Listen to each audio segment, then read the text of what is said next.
नमस्कार दोस्तों, सभी को वंदे मातरम।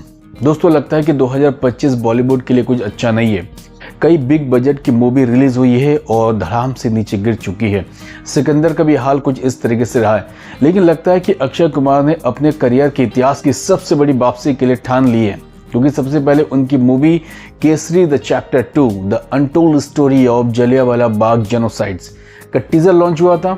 लॉन्च होते ही यूट्यूब पर ट्रेंडिंग करने लगा। उसके कुछ दिनों के बाद उसने अपने चैप्टर 2 का ट्रेलर लॉन्च किया। तो ट्रेलर लॉन्च करने के बाद चारों तरफ से चर्चा है, अभी तक भी चर्चा कि अक्षय कुमार की इतिहास की अपनी करियर की सबसे बड़ी मूवी अगर कुछ हो सकती है तो वो केसरी चैप्टर 2 हो सकती है। कई ट्रेड एनालिसिस जो होते हैं फिल्म जगत के, वो भी इस बात पर एकदम डेफिनेट है कि ये अक्षय कुमार की अब तक के इतिहास की सबसे बड़ी मूवी होगी, क्योंकि जिस मूवी को बड़ी शिद्दत से अक्षय कुमार ने बनाया है और धर्मा प्रोडक्शंस के साथ मिलकर बनाया, तो यकीनन तौर पे ये मूवी बॉलीवुड के लिए और स्पेशली बॉक्स ऑफिस के सूखा को ख़त्म कर सकती है और अक्षय कुमार के करियर की अब तक के इतिहास की सबसे बड़ी मूवी साबित होगी। चलिए दोस्तों, जानते थोड़ा कि अक्षय कुमार की जो मूवी है केसरी द चैप्टर 2 किस पर बेस्ड है, और थोड़ी सी जानकारी मैं आपके साथ साझा करूंगा। उससे पहले जो चैनल पर नए हैं, आपसे रिक्वेस्ट करता हूं कि प्लीज़ एक बार मेरे चैनल को सब्सक्राइब जरूर करें और वीडियो को फुल वॉच करने के बाद अपनी कमेंट्स जरूर दें। दोस्तों, अक्षय कुमार की जो मूवी केसरी द चैप्टर 2 18 अप्रैल को पूरे भारतवर्ष के साथ दुनिया में रिलीज होगी। इस मूवी में अक्षय कुमार का जो किरदार है वो भारत के सबसे बड़े बैरिस्टर में से एक सर चैतुर शंकरन नारायण के लाइफ पर बेस्ड है, जिन्होंने भारत की आज़ादी में भाग लिया और एक टाइम भारत के सबसे बड़े बैरिस्टर में से एक थे। वो एकमात्र ऐसे भारतीय हैं जो मद्रास हाई कोर्ट के एडवोकेट भी रह चुके हैं, मद्रास हाई कोर्ट के जज भी रह चुके थे, और ब्रिटिश गवर्नमेंट ने, उस टाइम की जो ब्रिटिश गवर्नमेंट थी, उन्होंने वायसराय के सदस्य में उनको शामिल किया था।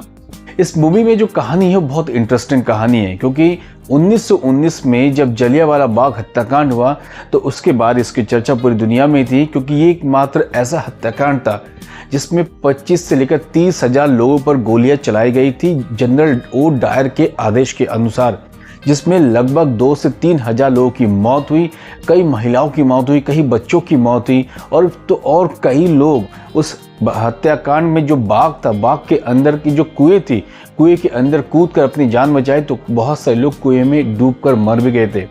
इसके बाद सभी का दिल दहल गया था और शंकर नारायण जो होते, ये चीज़ जब उन्होंने देखी, जब ये चीज़ उन्होंने सुनी, तो वो बहुत भावुक हो चुके थे। उसके बाद उन्होंने वायसराय की उपाधि से इस्तीफा दिया और उस टाइम उन्होंने एक बुक राइट की थी जिसका नाम था गांधी एंड एनोर्की। इस बुक में सीधे तौर पे इस हत्याकांड का जो मास्टरमाइंड है जनरल ओ डायर के खिलाफ उन्होंने कड़ी आलोचना की, कड़ी निंदा की थी। तो इस निंदा से को लेकर जनरल ओ डायर ने उनके खिलाफ लंदन के कोर्ट पर मानहानि का मुकदमा दायर किया।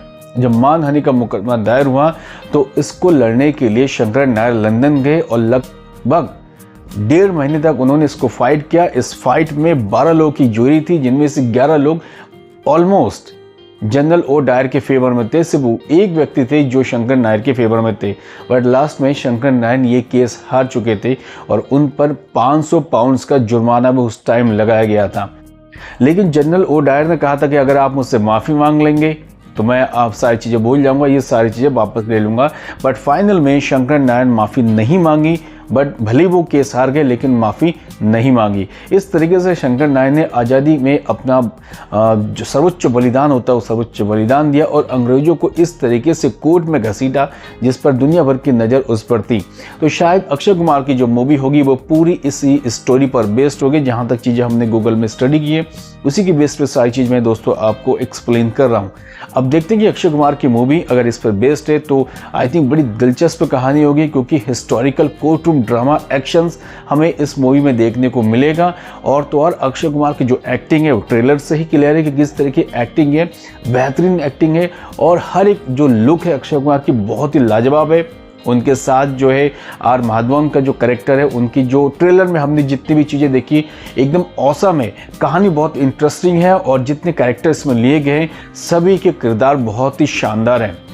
धर्मा प्रोडक्शन के करण जौहर ने अक्षय कुमार के साथ मिलकर इसमें को प्रोड्यूस किया है और के त्यागी जी ने इसको डायरेक्ट किया। अब फिलहाल दोस्तों जब 18 अप्रैल को ये मूवी पूरे देश में रिलीज होगी तब पता चलेगा कि मूवी की एक्चुअल स्टोरी क्या है, कि जो चीज़ें हमने गूगल में स्टडी की है क्या वो कहानी हूबहू इससे मैच कर दी है। इस कहानी में उनके करेक्टर को कुछ डिफरेंट तरीके से दिखाया जाएगा। रियली ये मूवी अब तक की इतिहास की सबसे बड़ी मूवी होगी और हो सकता है कि बॉलीवुड के सूखापन को खत्म करने के लिए अक्षय कुमार की केसरी चैप्टर 2 एक बहुत बड़ी वरदान साबित हो सकती है। तो जिस तरीके से एक के बाद एक मूवी फ्लॉप हो रही है और बॉलीवुड में जितनी मूवी आजकल जो फ्लॉप हो रही है, डिजास्टर साबित हो रही है, इससे बॉलीवुड को बहुत तगड़ा नुकसान तो हो ही रहा है, साथ ही बहुत सारे लोगों के किरदार जो स्टारडम है उस पर भी क्वेश्चन मार्क सिद्ध हो रहा है। फिलहाल देखते हैं दोस्तों अक्षय कुमार की मूवी अगर 18 अप्रैल को रिलीज़ होगी उसके बाद लोगों की प्रतिक्रिया क्या होती है उस पर भी हम बात करेंगे। लेकिन हम तो वेट कर रहे हैं कि अक्षय कुमार की मूवी जल्द से जल्द रिलीज़ हो और इस मूवी को देखें। अगर आप भी अक्षय कुमार के फ़ैन हैं तो आपको ये मूवी 18 अप्रैल को ज़रूर देखनी चाहिए और उसके बाद हमें ये पता चलेगा कि वाकई में ये मूवी कितनी हिस्टोरिकल है और मूवी की स्टोरी कितनी रियल कंटेंट पर बेस्ड है। हालांकि उनकी जब ये ट्रेलर लॉन्च हुआ तो कई लोग उनके ट्रेलर के बाद उनकी तारीफ़ करने लगे, बहुत से लोग उनकी तारीफ़ में बहुत सी बातें करने लगे, क्योंकि अक्षय कुमार के जो किरदार है जिस तरीके से उन्होंने अपने आप को रिप्रेजेंट किया वो काबिल तारीफ़ है और ये हो सकता है कि स्ट्रॉन्ग कमबैक के तौर पर अक्षय कुमार को देखा जा रहा है। दोस्तों बहुत सारी चीज़ें आज की वीडियो पे मैंने बताई हैं, अब आपकी बारी है दोस्तों, तो प्लीज़ वीडियो को फुल वॉच जरूर कर लीजिएगा और करने के बाद कमेंट्स जरूर दीजिए। बॉलीवुड न्यूज़ को जो बड़े शौक से सुनते हैं उनके लिए बहुत इंपॉर्टेंट वीडियो हो सकती है, तो प्लीज़ एक दूसरे के साथ अपने दोस्तों के बीच में भी इस वीडियो को शेयर जरूर करें। थैंक यू, जय हिंद।